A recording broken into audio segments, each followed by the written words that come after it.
네, 여러분 반갑습니다. 허니쌤입니다. 문법 977제 단어 형성편 198번부터 풀어보겠습니다. 198번, 복의 단어에 대한 설명으로 적절하지 않은 것은 단어가 있고요. 1번 보겠습니다. 기억, 하늘은 하나의 형태소로 이루어진 단어이다. 그렇습니다. 하나의 형태소도 한 단어가 될 수 있습니다. 단일어, 우리가 보통 단일어를 말하는 겁니다. 물론 용언 같은 경우는 어근이 하나 있으니까 형태소가 하나로 볼 수는 없겠네요. 단위라는 개념도 좀 세모쳐야 되겠네. 자, 니은의 먹은 자립, 아이고 아니죠. 용언의 어간은 의존이죠. 항상 어미가 있어야 되니까. 그리고 실질 의미 있는 것은 맞습니다. 디귿의 풋은 접사이죠. 그러니까 의존이고 형식이고요. 풋이 덜익은이라는 의미가 있어요. 그렇지만 실질 형태소라고 보지 않습니다. 리을의 아름은 항상 답다와 결합하기 때문에 얘는 다른 형태소랑 결합하지 않아요. 그래서 요일 형태소라고 합니다. 5번의 미음, 세상이라는 한자어의 형태소는 원래는 다 이제 각각이 다 의미가 있기 때문에 형태소를 따로따로 쪼개는데 여기서 굳이 쪼갰어요. 근데 우리가 형태소를 분석한다고 할 때 세상은 쪼개지 않고 한 단어, 즉 명사이고 이거는 자립 형태소이고 실질 형태소로 분류를 합니다. 5번처럼 이렇게 분류하는 것은 일반적이진 않아요. 적절하지 않은 것은 2번. 199번 보겠습니다. 보기의 설명 내용을 바탕으로 단어 형성에 대해 탐구한 내용으로 가장 적절한 것은 그랬습니다. 자, 하나의 어근으로만 이루어진 단어를 단일어, 둘 이상의 형태소로 이루어진 단어를 복합어라고 합니다. 우리 단어의 체계를 보면 단어는 어근이 하나를 단일어, 둘 이상을 꼭 두 가지 이상 요소겠죠. 파생어 같은 경우는 어근이 하나밖에 없으니까. 그래서 복합어는 다시 또 파생어와 합성어 이렇게 나누죠. 그래서 복합어 가운데 직접 구성 성분이 어근만으로 이룬 단어를 합성어를 하고 접사가 있으면 파생어라고 합니다. 자, 맨주먹은 장갑도 끼지 않고 아무것도 들고 있지 않은 주먹을 말하니까 맨이 접사여서 단일어가 아니라 파생어이고요. 집의 안쪽, 돌, 다리는 어근만으로 이루어진 합성어가 맞고요. 감이 열린 나무죠. 직접 구성 성분이 바늘을 쪼갰을 때 어근만으로 있죠. 같은 말입니다. 2번, 3번 정답이 2개인데 공지를 못했네요. 미안합니다. 자, 군소리, 군밤 많이 낚일 수 있습니다. 군소리는 쓸데없는 소리이기 때문에 접사고요. 군밤은 구운 밤이잖아요. 합성어입니다. 합성어입니다. 그러니까 파생어가 아니죠. 얘만 파생어입니다. 놀이터는 놀이하는 터예요. 그래서 2개 이상 형태소로 있지요. 그래서 얘는 놀이 플러스 터이고 놀이는 또 노는 곧이니까 어근의 접사의 어근 3개 이상 형태소로 이루어졌으니까 얘는 또 복합어이지요. 전체적으로는 합성어이지만 파생어가 하나 있는 합성어. 파생어가 하나 있는 합성어가 되겠습니다. 200번 볼게요. 직접 구성 성분을 기준으로 단어 형성 방법이 다른 하나는 우리가 그 단어의 가장 첫 번째 의미로 탁 쪼갰을 때를 IC 분석이라고 한다고 그랬죠. 자, 금목걸이는 여러분 금으로 만든 목걸이에요. 그래서 금, 목걸이가 자연스럽죠. 그러면 어근이니까 합성어가 맞겠고요. 불꽃놀이는 불꽃 가지고 하는 놀이잖아요. 역시 합성어. 맨손으로 하는 체조죠. 합성어. 팥죽이에요. 팥죽에 설탕을 넣어서 달게 만든 거예요. 달다니까 역시 어근이니까 합성어겠죠. 근데 살얼음은 살이 말 그대로 살짝이라는 어떤 그런 접두사의 의미가 있어요. 완전하지 않은 얼음은 파생어가 어근된 거니까 얘가 접사, 즉 파생어가 되겠습니다. 201번 볼게요. 보기에 따라 합성어를 구분할 때 그 내용으로 적절하지 않은 것은 그랬습니다. 자, 합성어 중에서 통사적 합성어, 어긋난 비동사적 합성어가 있습니다, 여러분. 자, 새가 관형사예요. 관형사가 명사 꾸미는 건 자연스럽죠? 통사입니다. 본받다는 우리가 본을 받다잖아요. 목적어 소설은 우수거의 어순에 일치하죠. 통사적입니다. 높으다는 용언의 어간에 연결어미가 없이 여기에 연결어미, 즉 높고라는 연결어미가 없이 결합해서 만들어진 합성어라 비동사적 합성어가 맞죠. 덮밥은 용언의 어간에 이게 덮은이라는 관형사의 어미가 없이 만들어져서 비통이에요. 뛰어가다는 용언의 어간에 연결어미 연결어미가 있고 또 다른 용언이 있는 거거든요. 근데 여기에 그래서 얘는 제대로 된 합성어야. 비통이 아니라 통사적이에요. 그래서 5번이 적절하지 않다. 202번 보겠습니다. 보기를 참고할 때 보기 2의 밑줄 친 부분에 대한 설명으로 적절하지 않은 것은. 자, 우리가 이거 많이 배웠죠. 접사 같은 형태의 미음과 명사형 어미다. 그럼 얘는 이제 품사를 바꿔주는 거니까 보통 이제 명사를 만들어주죠.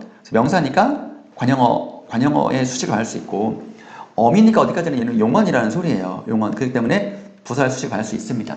이거 가지고 이제 구분하는 거예요. 자, 매우 졸리다. 또 용언이니까 얘는 또 서술성. 즉, 얘는 매우 졸리다. 이렇게 말할 수 있으니까 얘는 이제 명사형 어미가 결합된 것이다. 자, 니은의 잠은 형태는 동일하지만 각각 얘 앞에 있는 잠, 달콤하다. 용언의 관형사형 수식 받을 수 있고, 잠깐 자다 하니까 얘는 명사형 전성어미가 되겠으니까 얘는 전미사, 얘는 명사형 어미니까 맞는 설명이죠. 그래서 슬픔은 큰이라는 용언의 관형사형 수식을 받아요. 조사 결합하고요. 그러니까 얘는 명사 파생이니까 전미사 결합한 거죠. 4번 디귿과 리을의 죽음은 형태는 동일하죠. 죽음. 그렇지만 이거는 그의 죽음할 때 죽음은 명사 파생 전미사라는 소리가 그애가 관형어잖아요.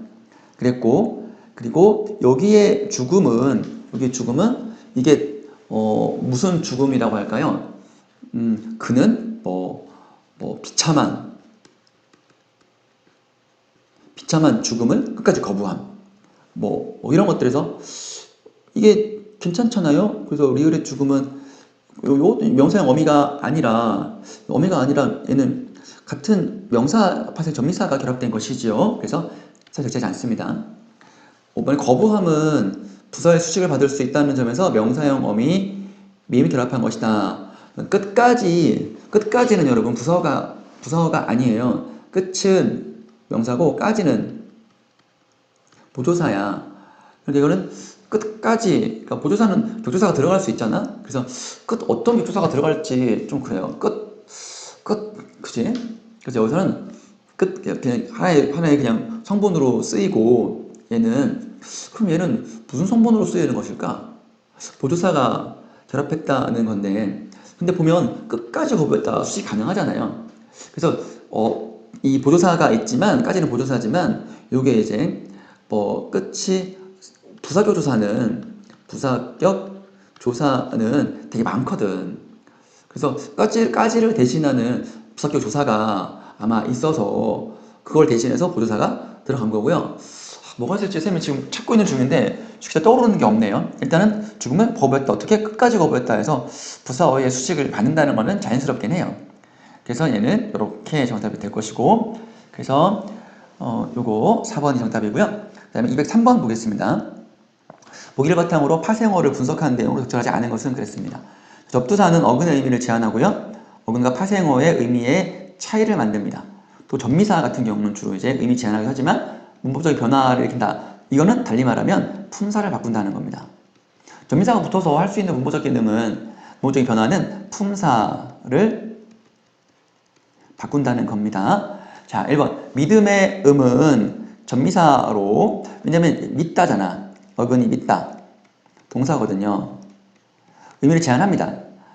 그리고 문법적 변화를 일으키지 않는다. 아니요. 얘는 품사를 바꿨잖아. 동사에서 믿음, 그의 믿음은이니까 관형어 수식 받으니까 얘는 명사로 품사를 바꿨잖아. 그러니까 변화를 일으킨 거지.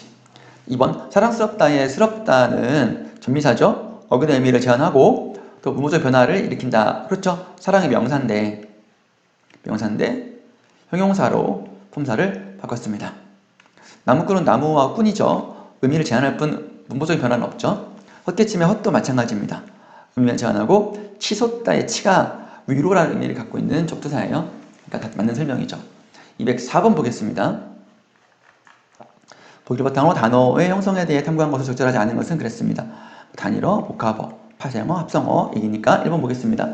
하늘과 막다는 하나의 어근. 하늘은 단일어고 막다도 용언의 어근이죠.